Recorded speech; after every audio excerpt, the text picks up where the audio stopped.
ভারত পাকিস্তান দুই দেশের নাম শুনলেই মনে হয় যেন আমরা কোনো যুদ্ধের গল্প শুনতে যাচ্ছি। আর এমনটি মনে হবেই না বা কেন?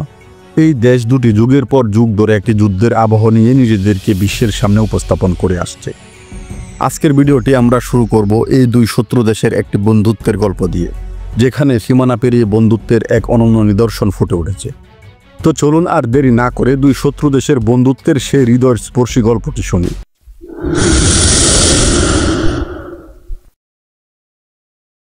দুই দেশ, দুটি ইতিহাস, কিন্তু একটা সময় ছিল এক মাটি, এক হৃদয়। আজ বলবো সেই এক অসম্ভব বন্ধুত্বের গল্প, যা শত্রুতা নয়, ভালোবাসার সাক্ষী হয়ে রয়েছে সীমান্তের ওপারে।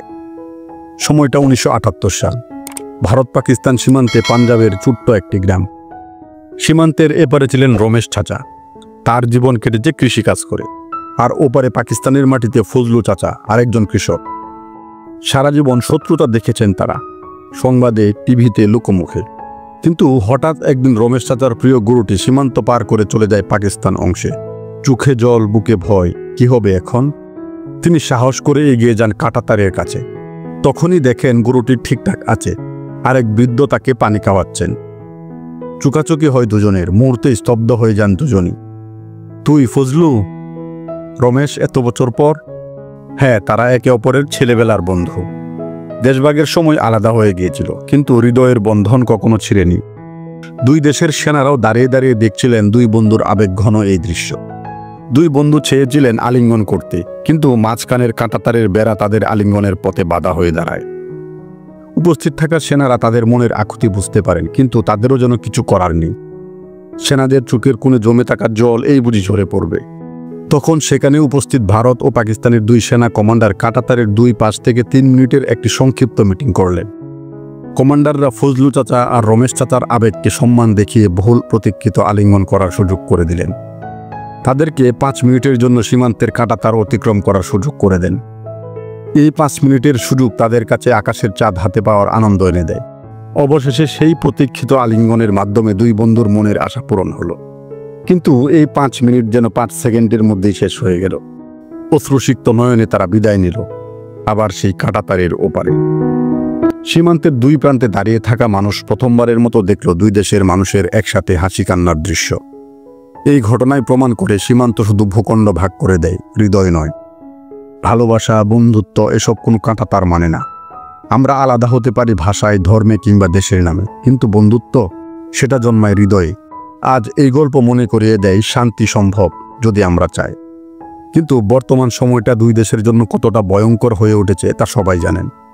তো এখন মূল আলোচনার দিকে যাওয়া যাক। ভারত পাকিস্তান দ্বন্দ্বের শুরু হয়েছিল 1947 সালের দেশভাগের পর থেকেই। ব্রিটিশরা দ্বিজাতি তত্ত্বের ভিত্তিতে যে দেশভাগ করেছিল, সেখানেই মূলত এসব সমস্যার মূল অঙ্কুরিত ছিল।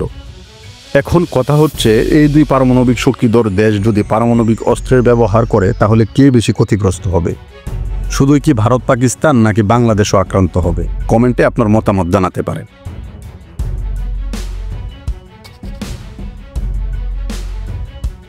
এখন আমরা ভারত পাকিস্তান বৈরিতার একদম শুরু থেকে বর্তমান যুদ্ধের প্রেক্ষাপট নিয়ে আলোচনা করব। ইতিমধ্যে আপনারা সবাই জানেন, গত 22 এপ্রিল 2025-এ পেহেলগামে একটি সন্ত্রাসী হামলা হয়েছে। এই হামলায় অন্তত 26 জনের মৃত্যু হয়েছে।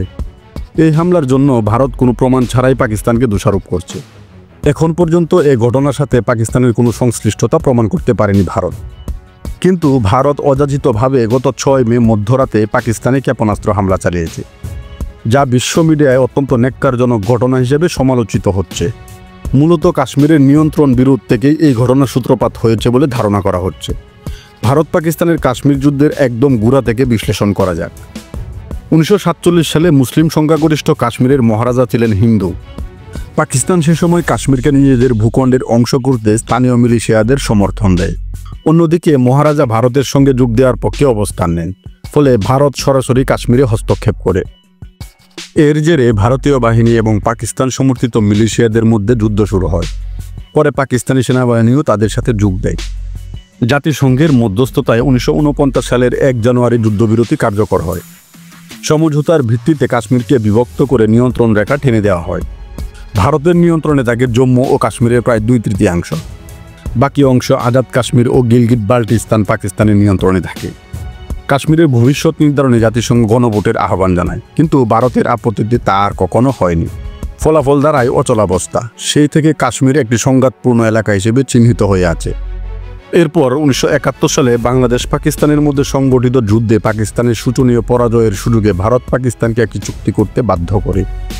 পাকিস্তানের প্রধানমন্ত্রী জুলফিকার আলী ভুট্টো ও ভারতের প্রধানমন্ত্রী ইন্দিরা গান্ধী সিমলায় এক শীর্ষ বৈঠকে মিলিত হয়ে দীর্ঘ আলোচনার পর একটি শান্তি চুক্তি স্বাক্ষর করেন।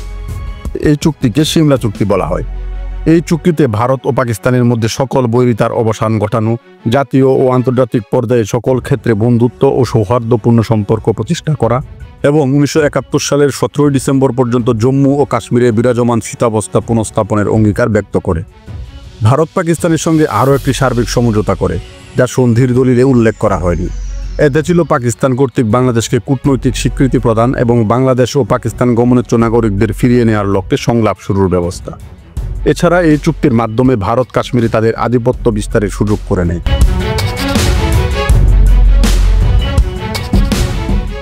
পাকিস্তান 1965 সালে অপারেশন জিব্রাল্টার শুরু করে। ভারত নিয়ন্ত্রিত জম্মু ও কাশ্মীরে অনুপ্রবেশ করে পাকিস্তানি সেনাবাহিনীর সদস্যরা স্থানীয়দের ছদ্মবেশে সেখানে বিদ্রোহ উস্কে দেওয়ার চেষ্টা করে। 1962 সালে চীনের সঙ্গে যুদ্ধে হারের পর ভারত দুর্বল হয়ে পড়েছে। এই বিশ্বাস থেকে পাকিস্তান কাশ্মীরের পূর্ণ নিয়ন্ত্রণ নেওয়ার আশা দেখতে পায়। দ্রুতই এই সংঘাত পূর্ণাঙ্গ যুদ্ধের রূপ নেয়। কাশ্মীর ও পাঞ্জাবে যুদ্ধ শুরু হয়। ভারত পাল্টা আক্রমণ চালায় এবং লাহোর ও শিয়ালকোটের দিকে অগ্রসর হয়। এবারও জাতিসংঘের হস্তক্ষেপে 1965 সালের 23 সেপ্টেম্বর যুদ্ধবিরতিতে দুই দেশ সম্মত হয়। এরপর তৎকালীন সোভিয়েত ইউনিয়নের মধ্যস্থতায় 1966 সালে তাশখন্দ চুক্তি স্বাক্ষরিত হয়। এই চুক্তির আওতায় সামান্য সমন্বয়ের মাধ্যমে যুদ্ধপূর্ববর্তী সীমানা নিয়ন্ত্রণ রেখা পুনরুদ্ধার করা হয়, কিন্তু এতে কোনো লাভ হয়নি। ফের অচলাবস্থা শুরু হয়। আঞ্চলিক পরিস্থিতিরও তেমন কোনো উল্লেখযোগ্য পরিবর্তন হয়নি। উভয় পক্ষই নিজেদের বিজয় দাবি করে।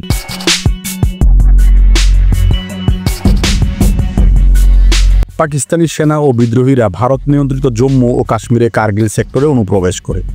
তারা ভারতীয় সেনাবাহিনীর রসদ সরবরাহ লাইন ব্যাহত করতে কৌশলগত এলাকার নিয়ন্ত্রণ নেয়। ভারত অনুপ্রবেশকারীদের হঠাতে অপারেশন বিজয় শুরু করে। তীব্র লড়াই হয়। কয়েক সপ্তাহ পর ভারত নিয়ন্ত্রণ পুনরুদ্ধার করে।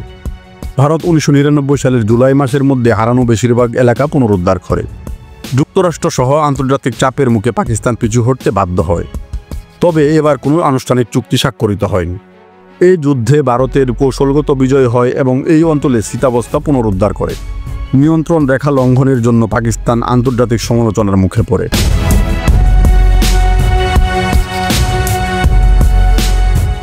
ভারত 1984 সালে নিয়ন্ত্রণ প্রতিষ্ঠার পর থেকে সিয়াচেন হিমবাহে দুই দেশই সামরিক উপস্থিতি বজায় রেখেছে। এখন বিক্ষিপ্ত সংঘর্ষ ঘটে, তবে কোনো বড় যুদ্ধ হয়নি। হিমবাহের বেশিরভাগ অংশ ভারতের নিয়ন্ত্রণে রয়েছে। নিয়ন্ত্রণ রেখায় ঘন ঘন যুদ্ধবিরতি লঙ্ঘন, বিশেষ করে 2000 এবং 2010 সালের এই সময়ে আর্টিলারি ও হালকা অস্ত্রের গোলাগুলি হয়। উত্তেজনার উল্লেখযোগ্য বৃদ্ধির মধ্যে রয়েছে 2016 সালের উরি হামলা এবং 2019 সালের বালাকোট বিমান হামলা।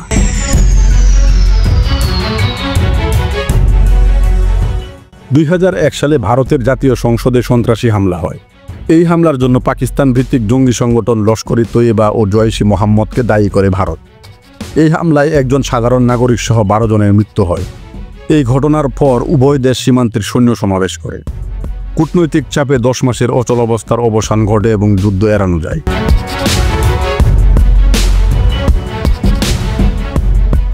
কাশ্মীরের পুলওয়ামায় আত্মঘাতী বোমা হামলায় 40 জন ভারতীয় সেনা নিহত হয়। এরপর ভারত পাকিস্তানের বালাকোটে কথিত সন্ত্রাসী ঘাঁটিতে বিমান হামলা চালিয়ে প্রতিশোধ নেয়। পাকিস্তানের বিমান বাহিনী পাল্টা জবাব দেয়, ফলে একটি সংক্ষিপ্ত বিমান যুদ্ধ হয়। কিন্তু পাকিস্তানের আকাশসীমায় প্রবেশ করতে গিয়ে একজন ভারতীয় পাইলট আটক হন। পরে অবশ্য তাকে মুক্তি দেওয়া হয়, ফলে উত্তেজনা প্রশমিত হয়। এই ঘটনার প্রভাব সেভাবে আঞ্চলিক পরিস্থিতির কোনো পরিবর্তন ঘটায়নি। উভয় পক্ষই বিজয় দাবি করে।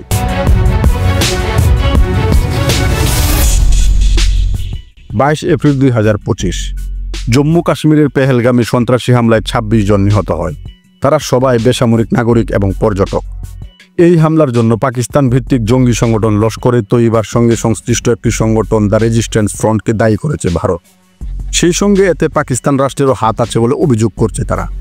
এই হামলার জেরে ভারত ও পাকিস্তান পাল্টাপাল্টি কঠোর পদক্ষেপ নিয়েছে। ভারত সিন্ধু পানি বন্টন চুক্তি, বাণিজ্য, ভিসা ও আকাশসীমা ব্যবহারের অনুমতি স্থগিত করেছে। পাল্টা পাকিস্তানও সিমলা চুক্তি, বাণিজ্য, ভিসা ও আকাশসীমা ব্যবহারের অনুমতি স্থগিত করেছে। সীমান্তের নিয়ন্ত্রণ রেখায় যুদ্ধবিরতির লঙ্ঘন করে টানা 8 দিন রাতের বেলা গোলাগুলি হয়েছে। তবে কোনো হতাহতের ঘটনা ঘটেনি। দুই পক্ষের টান উত্তেজনা বিরাজ করছে। মোট কথা, ভারত ও পাকিস্তানের মধ্যে বিরোধের মূলে কাশ্মীর। ধর্মীয় ও জাতীয়তাবাদী ভাবাবেগের মিশেলে এটি ক্রমে অত্যন্ত জটিল আকার ধারণ করেছে। পাকিস্তান কাশ্মীরিদের আত্মনিয়ন্ত্রণের অধিকারের উপর জোর দেয়, কিন্তু ভারত কাশ্মীরকে তার অবিচ্ছেদ্য অংশ দাবি করে। এ নিয়ে উত্তেজনার মধ্যে 1998 সালে উভয় দেশ পারমাণবিক শক্তিধর রাষ্ট্রে পরিণত হয়। এতে সংঘাতের ঝুঁকি আরও বেড়ে যায়। উভয়ই পারমাণবিক অস্ত্রধারী হওয়ায় পূর্ণাঙ্গ যুদ্ধের সম্ভাবনা কমে এলেও ছায়াযুদ্ধ ও সন্ত্রাসবাদ দিন দিন বাড়ছে। এই বিরোধ ও সংঘাত নিরসনে একাধিকবার চেষ্টা হয়েছে। জাতিসংঘ ও আন্তর্জাতিক শক্তিগুলো মধ্যস্থতার চেষ্টা করেছে। এর মধ্যে 1999 সালে লাহোর ঘোষণা এবং 2001 সালে আগ্রা শীর্ষ সম্মেলনের মতো শান্তি উদ্যোগগুলো অন্যতম। তবে পারস্পরিক অবিশ্বাস এবং বারবার সন্ত্রাসী হামলার মতো ঘটনার কারণে এসব উদ্যোগ বারবার ভেস্তে গিয়েছে। সর্বশেষ চলতি বছর মাঝে মধ্যে যুদ্ধবিরতি লঙ্ঘনের কারণে নিয়ন্ত্রণ রেখা অস্থির হয়ে উঠছে। 2019 সালের সংকটের পর থেকে কোনো উল্লেখযোগ্য দ্বিপক্ষীয় আলোচনা না হওয়ায় কূটনৈতিক সম্পর্ক এখনও বেশ দুর্বল। 2019 সালে ভারত জম্মু ও কাশ্মীরের স্বায়ত্তশাসন বাতিল করে। এতে পরিস্থিতি আরও জটিল হয়ে ওঠে। পাকিস্তানও ভারতের সঙ্গে দূরত্ব বাড়াতে থাকে। স্বায়ত্তশাসন বাতিলের পর ব্যাপক অভিযান ও তল্লাশি চালায় ভারতের নিরাপত্তা বাহিনী। ব্যাপক নিপীড়ন, উচ্ছেদ ও গ্রেপ্তার চলে। এরপর ভারত সরকার কাশ্মীর পরিস্থিতি নজিরবিহীনভাবে স্থিতিশীল হওয়ার দাবি করে আসছিল, কিন্তু 22 এপ্রিলের ঘটনার পর সরকারি বয়ান সমালোচনার মুখে পড়েছে।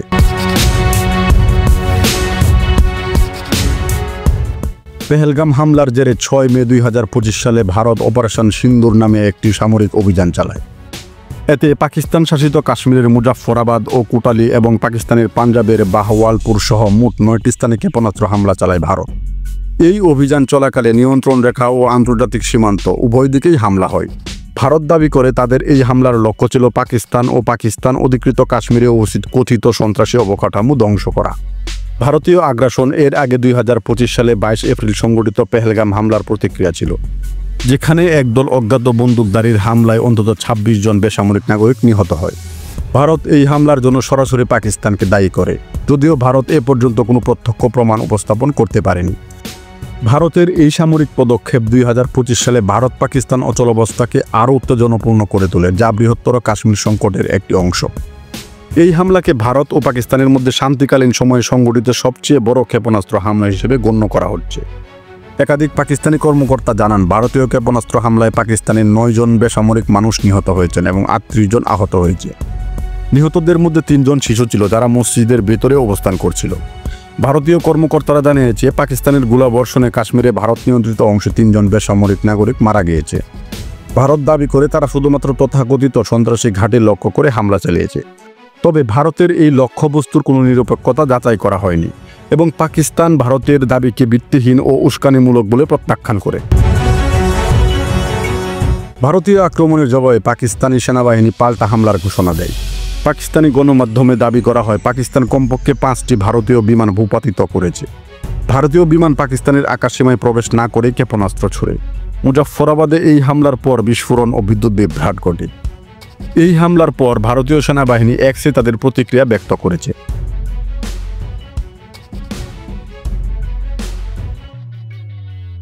7 মে 2025 পাকিস্তানে ভারতের ক্ষেপণাস্ত্র হামলার জবাবে পাকিস্তান ভারত শাসিত কাশ্মীরে পাল্টা ক্ষেপণাস্ত্র হামলা চালায়।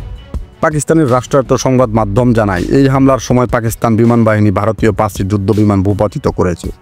তারা আরও দাবি করে, পাল্টা হামলায় ভারতীয় সেনাবাহিনীর একটি ব্রিগেড সদর দপ্তর ধ্বংস করা হয়েছে। পাকিস্তান সেনাবাহিনী নিয়ন্ত্রণ রেখা বরাবর দুধনিয়াল সেক্টরে ভারতীয় একটি সেনা চৌকিতে ক্ষেপণাস্ত্র হামলা চালিয়ে ধ্বংস করেছে। সংঘাত শুরুর পর আকাশপথ সাময়িকভাবে বন্ধ করে দেওয়া হয় এবং 48 ঘন্টার জন্য সব ফ্লাইট বাতিল করা হয়। ভারতের স্পাইসজেট, ইন্ডিগো ও এয়ার ইন্ডিয়া কাশ্মীর ও পার্শ্ববর্তী অঞ্চলের সব ফ্লাইট সাময়িকভাবে বন্ধ করে দেয়। এছাড়া এয়ার ফ্রান্স ও লুফতানসা সহ বেশ কয়েকটি আন্তর্জাতিক এয়ারলাইন্স পাকিস্তানের আকাশপথ এড়িয়ে চলতে শুরু করে।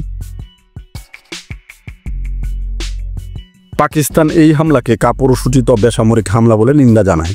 তাদের সেনাবাহিনী জানায়, তারা উপযুক্ত সময় ও জায়গায় পাল্টা জবাব দেবে।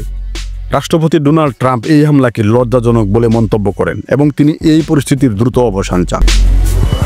সর্বোপরি, যুদ্ধ কখনো শান্তি বয়ে আনে না, ভারত পাকিস্তান যুদ্ধ দীর্ঘস্থায়ী হলে এতে বাংলাদেশ সহ প্রতিবেশী সব রাষ্ট্রই ক্ষতিগ্রস্ত হবে। তাই আমরা চাই অতি দ্রুত এই যুদ্ধের অবসান হোক।